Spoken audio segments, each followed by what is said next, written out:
Hello and welcome to Faffing with Friends. And guys, it happened. We ran out of ideas. So, we did the next best thing. Lo and behold, we asked you for some ideas and for some episodes. And this request actually came to us all the way back at episode 3, the Fantasy Survival Guide. I would like to give a shout out to our good patron, Andrea. She suggested this topic, and if you're listening to this, I hope you're enjoying it. It's everything you want it to be. Today, we're talking about vampirism. Vampires throughout history, representations throughout history, anything to do with this amazing and quite close to home trope. So, boys, take it away. Well, I mean, obviously, this is a topic that is oddly near and dear to my heart. I wonder why. Not just because I'm a massive fan of a lot of good vampire media, but because I come from Romania, which Transylvania is a part of, and as we all know, Vlad Tepes, so Dracula, well, the real one, comes from Transylvania. Yay!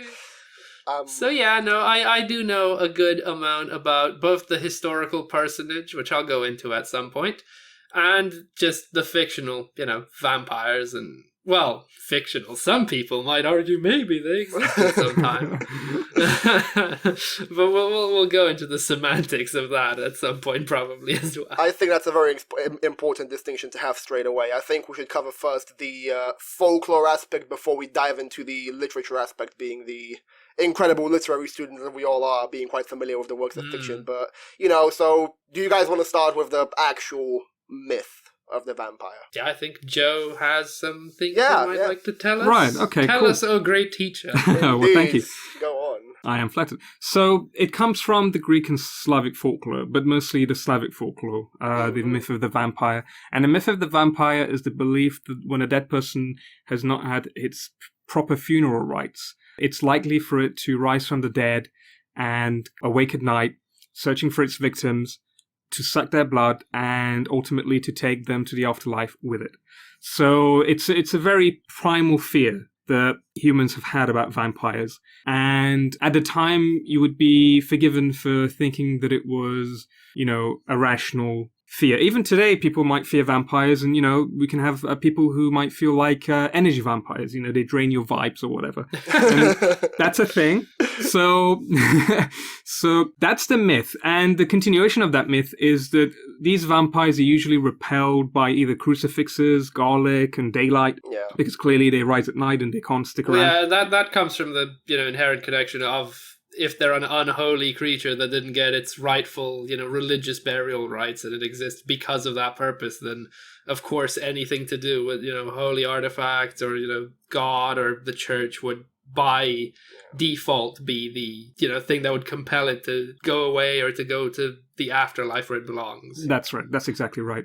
So once the vampire has been repelled, then the hunters, the vampire hunters, whether it's Van Helsing or what have you, seek to drive either a stake through its heart or behead the vampire to ensure that the spirit of it, the ghost of it that has come returned to its body, cannot then return again. So that's the myth. That's the myth that we've packaged for you. This is my bit done. So I'll pass it on to Ivaylo now, who can then tell you where the myth actually came from and some misconceptions about how the myth was actually popularized in the West in recent times. So I think a big part of the myth about vampires and just the whole blood-sucking thing comes from a bit like, like a succubus creature, kind of like that kind of thing. You're being invaded at night by a mythological force and you're victimized by something you don't understand. I also think that a lot of the myth came from the fact that people weren't exactly sure what happens to a dead body after obviously it dies. Like, people go impale, losing pigmentation, decaying, and, a lot of those qualities are usually associated with the vampire. But that's enough about the mythological side of it. Now we have to look towards what actually popularized the vampire figure into literature, into indeed pop culture today. So everyone here knows about Bram Stoker's Dracula. Like, yes, Yes. I mean, that's I literally had to read it. Yeah, that's the main one, Dracula, Van Helsing, Mina Harker, all that kind of stuff.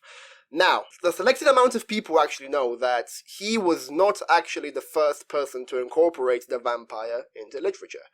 That goes to a man called John Polidori, who wrote a short story called The Vampire, spelled with a Y, and this is one of my favorite literary stories because it was in the 18th century. 19th century, Romanticism, 19th century. So in the 19th century, John Polidori, Lord Byron, Percy Shelley, Mary Shelley, all got together and had a little contest.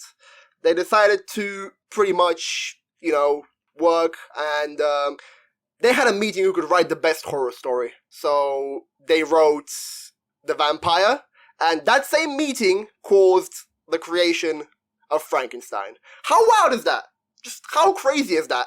That one meeting by these four minds created the vampire trope and also Frankenstein. That's insane to me. Absolutely insane. I mean, I think it makes a lot of sense, and it's why culturally, we always associate these specific, monsters, not just in film, but, the lore now, the myth of these two types of monsters, we associate them just by that very connection, and we don't even know it in the modern day. It's just, oh yeah, Frankenstein, Dracula, and so on, the Mummy, etc. So yeah, these kinds of connections, they go a lot deeper, like Ivaylo mentions, and it's a lot more interesting when you really see how these people incorporated them into stories and where they come from. And I just think the most interesting thing about the vampire as a cultural entity is it has sort of greatly surpassed the point that it began as, right? Back when it was just a folkloric myth and something that people would tell you, make sure the burial rites are correct or this might happen, to now where it's, vampires are a cultural icon. They really are. We've seen them in literally every kind of media, from film to literature, like we mentioned, to games, to literally everything you can think of. Vampires probably at some point played a part.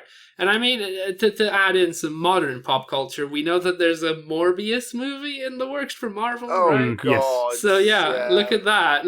Jared Leto, the vampire, even in Marvel. Do you guys remember the Luke Evans Dracula Untold? That was a I film. do. God, that was a film.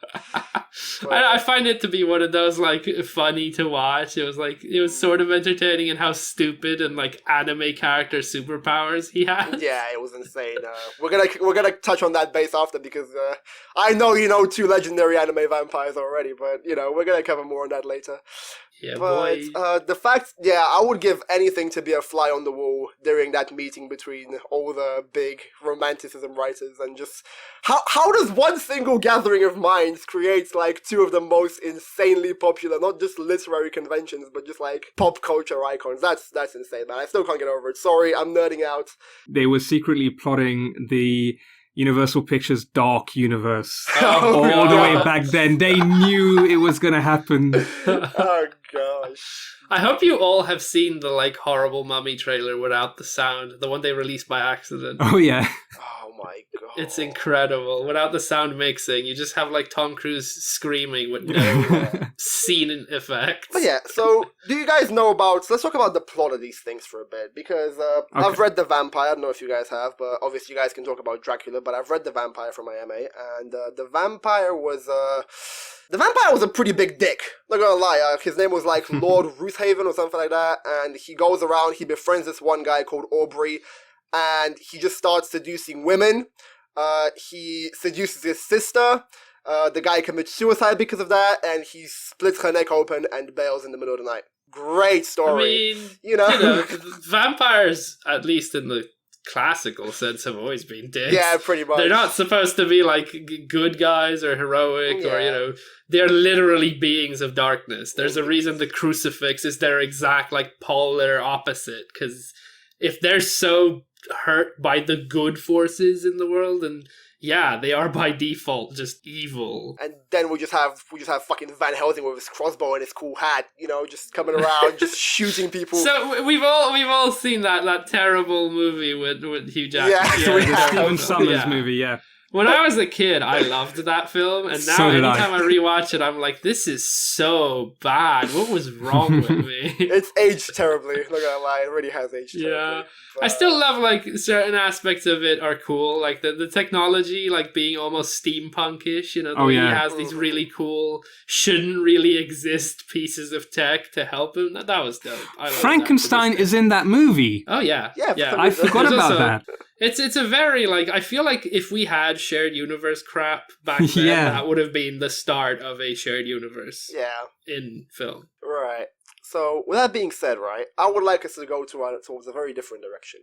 I think vampires can be incredibly erotic, you know. Oh, God. I'm not saying that as, like, me coming out and saying I'm into vampires, but, you know, Are we going Vampire's Kiss now? Is that the no, territory? but, like, we're going to, like, you know, later on in, like, the 70s, you know, you have Anne Rice interview with a vampire, and then the Vampire Chronicles, Vampire Lestat. Once again, shout out to Andrea, Yeah. because, slight tangent. The reason why this episode was suggested was because we had a seminar on the Vampire Lestat, which never came to fruition, and, you know, because of the strikes, so here we are. Well, hopefully this makes up for that. Yeah, so, those texts includes heavy overtones of, like, homoerotic imagery, and just, like, presenting Right. vampires as these very sexy creatures of I mean, lust I and don't passion. know. You know? They've always been like, you know, the way the vampire steals into your room at night if you're a woman, like in Bram Stoker's Dracula, and kind of, you know, assaults you. Yeah, but that's not physically, erotic, yeah. Lauren. Well, no, but what I'm saying is they've always been a sexual being. It's just, Yeah. of course, in a world where everyone fantasizes stupid, sexualized shit in everything they watch, of course they're going to become like a sexual commodity in the hot, sexy way. It's the entire reason, like, Twilight exists. right. And True Blood. So in a way, Oh, it's- and True Blood. Oh my god, I'd forgotten. Thank you. Well, That's like 10 times the erotic, over-sexed fucking you know, vampire. and, you know, so in a way, And I mean, wait, I want to say one thing as well. There's like ways you can do that really well. Like, can I quickly go and talk about one of my favorite vampire pieces of media Of ever course, made? yeah. Okay, so Vampire the Masquerade is one of the, if not the greatest RPG ever to me. It's it's up there. It takes vampire lore and different species and like races of vampires and all these amazing ideas from like the pre-existing Masquerade world and, you know, board games and all that stuff. And it adds, oh my god, it adds so much of it into this game, and it's so well made. And this is one of those worlds where vampires are done as this like really sexy. Well, some of them are. There are like species that are very Nosferatu-like, which are horrifying and ugly and can't actually show their face in public. But some of the species of vampire in that world are like very sexual, overtly, because they use their immortality and always looking young and always being, you know, beautiful as a weapon almost. And I think that's one of the reasons this element itself exists for vampires. It's the idea, the concept of immortality. It's if something never ages, at whatever point they became a vampire, then of course they're always going to be overtly beautiful and sexual and always be able to like find love, because they will always look like whatever, you know, age they got turned at. So if it is like a 60-year-old half dead looking corpse man, that's just what he's going to look like. But you know, I don't know, man. I don't know. Anytime someone brings a mouth to my neck, I know what happens. So, you know. Anyways, well, here is where the incubus and succubus comparisons come into play. And, Indeed. You know, that can make sense. But for me, even though I watched Dracula with Gary Oldman way back, I was really young when I watched it. I probably shouldn't have watched it at that age. And again, when I watched Stephen Sommers' Van Helsing, you know, there's a lot of eroticism in those movies, and I personally was just never attracted to it. Yeah. It's just not my thing. I'm not that kinky. Fair play, man. Fair play. Like, but no. I would usually just bonk people to Horny Jail, but I'll give this one an exception. Fair. But the thing is, right, like, as I said, because of Anne Rice's novels, they did become quite... They weren't, like, that much of a success, but obviously with the films and everything else that happened, Lestat, for example, is just filled with homoerotic imagery. It's insanely good in that regard. The story has elements of, you know, that whole debate of, you know, being immortal and spending the rest of your life with the person you love, which is, I guess, it can be nice, but the novel presents it in quite the condemning way because his lover actually goes mad and commits suicide. So it's a very nice spoilers for Anne Rice's The Vampire Lestat if you haven't read it. But if I feel like that whole thing during the 70s, and then obviously what we got in modern day with the vampire going from this kind of figure of monster towards more of like an anti-hero to almost a hero, again, Dracula Untold, and what else? To sexy hot boy. Yeah, man, Luke Edward. Evans. Yeah, like stuff like that. It's just crazy to me, and now I'm actually gonna hit Lawrence with I've been saying myself. Look at my skin. Does it not glimmer in the sunlight? Am I not beautiful? So in the 19th century, John Polidori writes The Vampire. So that's in the 2010s, we get 50 Shades of Grey. Because those two events are historically connected, boys. Those two events. In what way? Well, because 50 Shades of Grey is a spin-off on Twilight. Oh, right. It was a Twilight fanfiction that came to life. Wow. Truly, we live in the greatest timeline. We live in a society. So apparently the sales of 50 Shades of Grey saved the book industry in 2012. That's, to this day, is something that I will never To this day. forgive. Now, I want to talk to Lawrence about two favorite vampire mediums of mine. And, well, not two mediums, but two favorite vampire characters. And, this isn't a Faffing with Friends episode unless I mention my love for anime and my love for manga. Yes, hurry up and get to I'm them, getting please. to them, bro, but, and this My is... God, the amount of build-up you've now created, they better be the two greatest vampires that have ever existed. Okay, they kind of are, and one of them has severe homoerotic undertones, which back up I know exactly back up my who you first mean. point. I'm gonna bring up my boy Dior Brando, the villain from JoJo's Bizarre Adventure. Okay, so Dior Brando. Talk to me about Dior Brando. Or by part 3, simply Dio. Which, in capitals, anyway, it's all in capitals. In capitals and shiny, like, glimmery stone of gold. Okay, so Dio is probably, you can argue, the main antagonistic force of all of JoJo's Bizarre Adventure because in one way or another he affects every part of JoJo. Like him having existed and done certain things at certain points in time affects all of JoJo. But he is a very weird vampire because in the first part of JoJo he starts off as a very close to the classical idea of a vampire. Exactly. He's this superhuman, drinks blood, but in a very interesting through his nails instead of his like teeth almost. Like he'll stab you with his hand and just suck the blood out of you. But he's pretty close to the stereotypical vampire power set, etc. But by part 3, when the magic ghosts are introduced, we kind of go out and the he window. gets a magic ghost puncher that can fight for him, you start getting to just the ridiculousness of this immortal dude who has like magic superpowers, who can also regenerate any kind of wound, and who's like. But you ultimately see my points about homoeroticism in the vampire. Oh yeah, no, medium. but I also think that's just a given to like Araki and what his taste is in his literature. And I do think Dio is one of the most interesting like sexualized versions of a vampire because he's not sexualized in the way where he's overtly sexual to others. It's just he's made to be so perfect by the point you see him in part 3 that he's supposed to pretty much be like a physical embodiment of Adonis, of the Adonic figure. So when you see him like walking around naked, pretty much striking poses in total darkness, just being like the most overtly like stage presence acting man ever, just doing this shit when no one's even there to see or listen.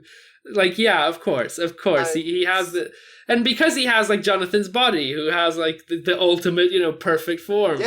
He's just supposed to be he's supposed to be almost as his name implies, analogous to a god. So by the time you see him in part 3, the reason he's so beautiful and like over the top sexualized is because everyone who sees him sees like perfection, right? Like that's why all these people fall like as his followers. When they look at Dio, it doesn't matter in what way you think it. What they see is this is the perfect being. Indeed. And there's a reason, because he's immortal as a vampire. He's got the perfect body because he'll always regenerate.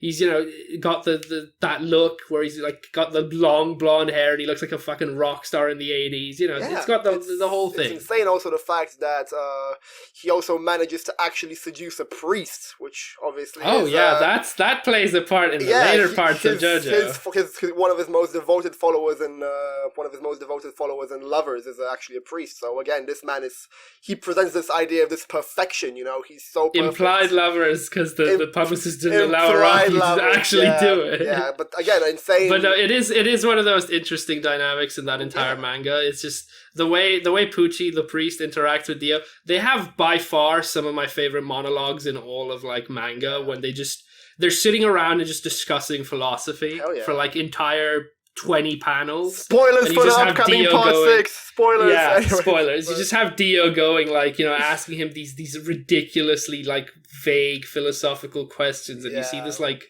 priest man just going, you know what, I hadn't thought of it that way. Jesus, you're pretty cool, dude, you fucking vampire. Yeah, and his most iconic line at the start of the manga is, I reject my humanity. That's JoJo, I reject my humanity. Exactly right there. But leaving Dio aside, probably one of the most iconic manga villains and vampires, I want to talk about someone who was really into me, but like someone who I was really into when I was a teenager. Okay, I was about to say, how would this character be into you? This is going to be like another one of those Lawrence moments where like, I just pictured you like this completely, and it's... oh yeah, I know exactly who you're going to say, because you're a fucking edgelord. It's Alucard from Hellsing Ultimate, so if you spell Alucard backwards, what do you get?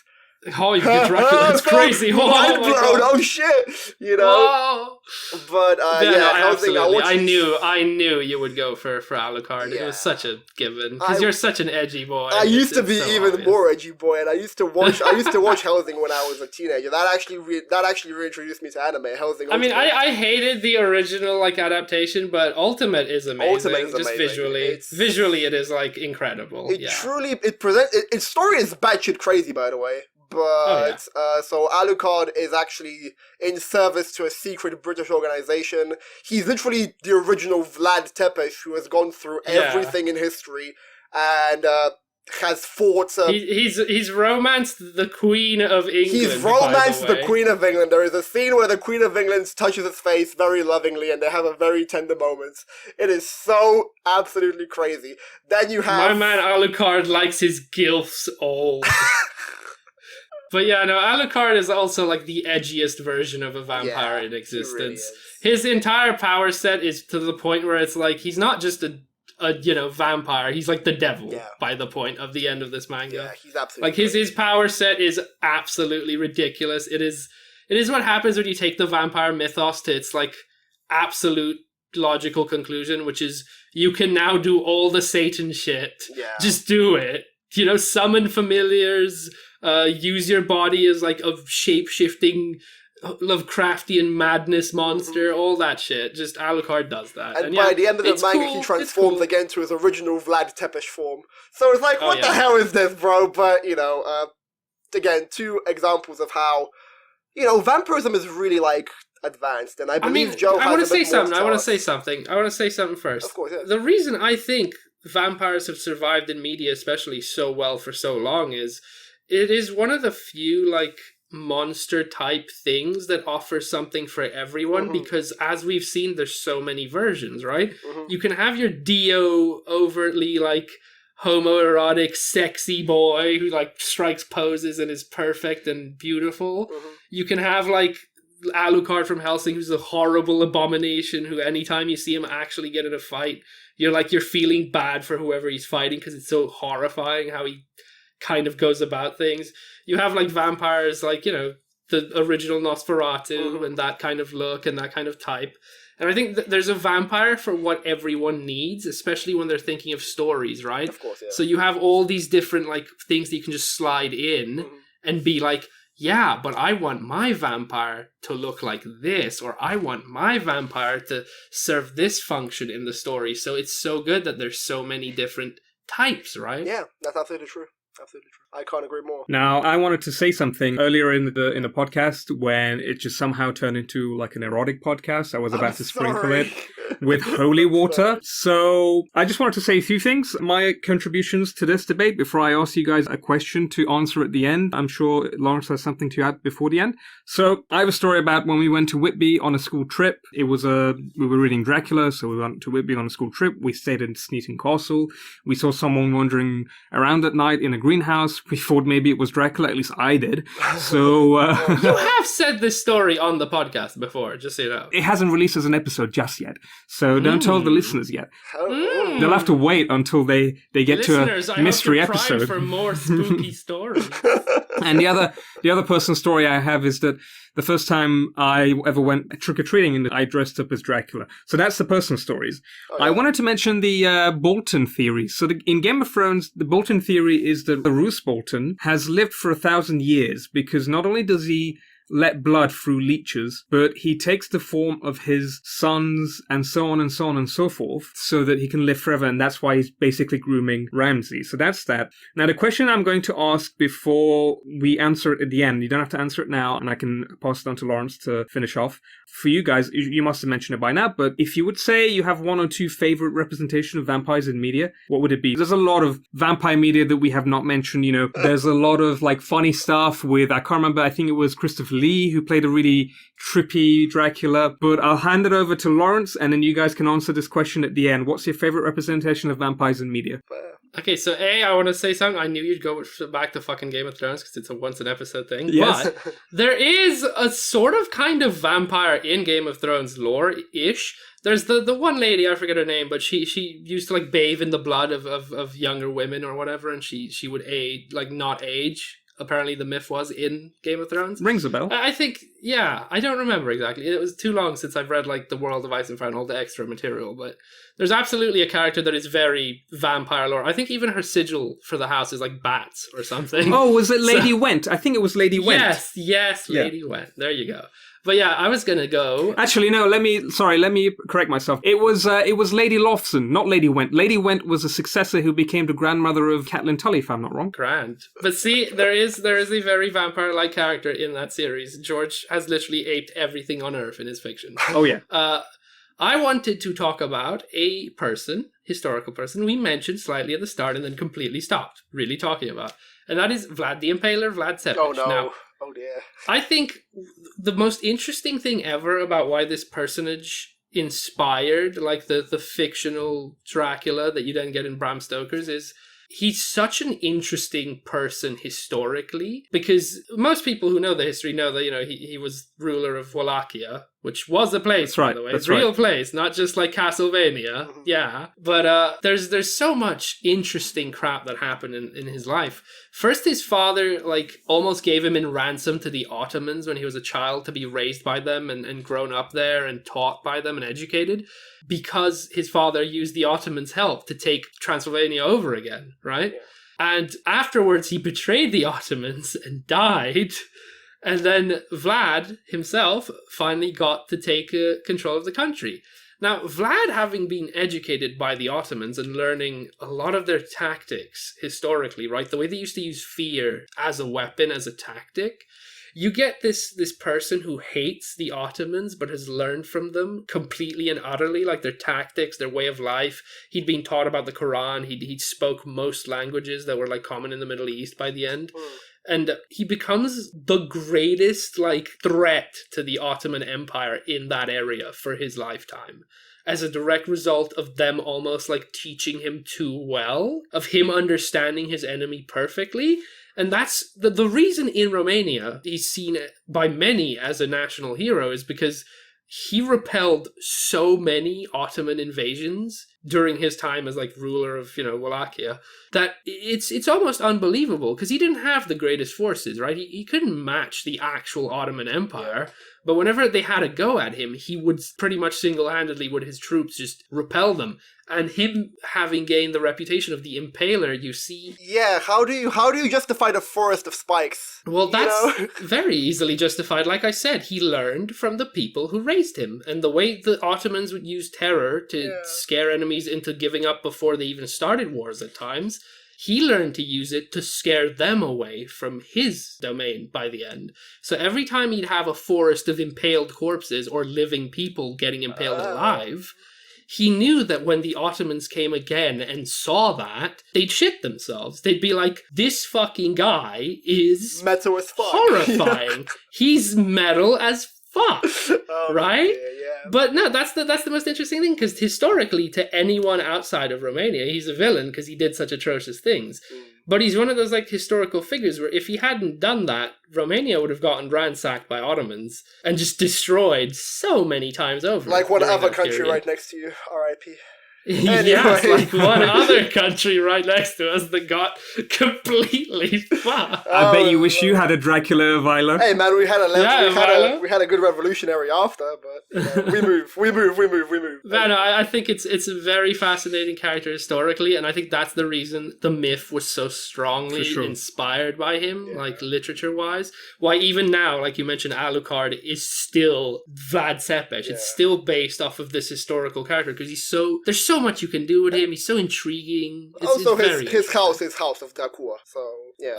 Oh yeah, his castle, my dude. You know, Dracula, same thing, Dracula. So Dracula, or rather, my bad, Vlad Tepes. Is that how you pronounce it? I'm sorry if I mispronounced it. Closer than most people. Yeah, Thank you. Keep going. So he's buried in Komona Monastery. Yes. So within the Orthodox Church, he's actually venerated as a defender of not just the faith, but the realm, which is a huge title. He fought, the Ottoman invader, which That's was right. the different faith at the time to that area of the world. So of course. Yeah. That's right, absolutely. So like the church has always held him as, one of the people who stopped, Islam from taking over that part of Europe. That's right. And I think another cool thing is that he's actually the direct ancestor of a lot of noble families in Europe. I didn't know that. Oh yeah, no, absolutely. I didn't know that. Fair Which play. is really cool. Yeah. Icon. Vlad Tepes, the Icon icon. indeed. So do you guys want to let me know who your favorite media representations of vampires are? And we'll I wrap up. already mentioned two of them with Dio and Alucard, but also at the same time, I'm quite a man of the classics. I do like the original, The Vampire and Bram Stoker's Dracula.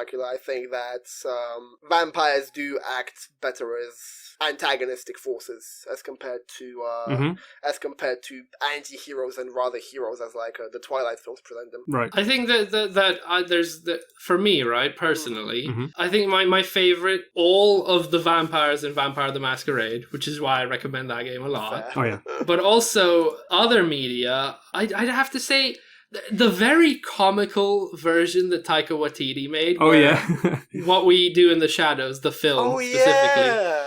The way vampires are represented in What We Do in the Shadows is my favorite take on how this would work in the modern world and what they would have to do to like adapt. Oh my god. And it's so incredibly funny because I just of that, 'cause remember you're something seeing- insane. Hold on, finish your thought. Yes, Go please. on. I remember 2010, Johnny Depp Dark Shadows. Oh, yeah. Oh no. Oh no. Ah, yes, with Eva Green. That is not how you do Shadow. That is not how you do vampires. Oh lord.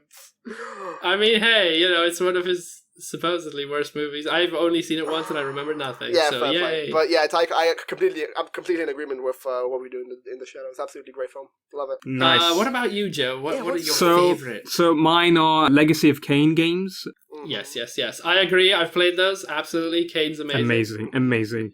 And then of all the great media representations of vampires, I've gone with Coach Ferratu from Rick and Morty, which is, I think, a hilarious name. You're such a goddamn Rick and Morty fan. So I think it's one of the most hilarious comic representations of vampires. Now, before we go, I'll leave you guys and our listeners with one little tidbit that even I didn't know. So thank you to Andrea, who not only suggested this episode, but told me about these vampire equivalents in West African culture. So in West African culture, Ashanti culture, they have this thing called if I'm going to mispronounce it, I apologize, the Obayifu, right? Yeah. Who like to drink the blood of their victims, and those people who they possess are granted powers like traveling vast distances in short spans of time, which is crazy. So it was amazing for me to find out that vampirism wasn't just, limited to the Western world.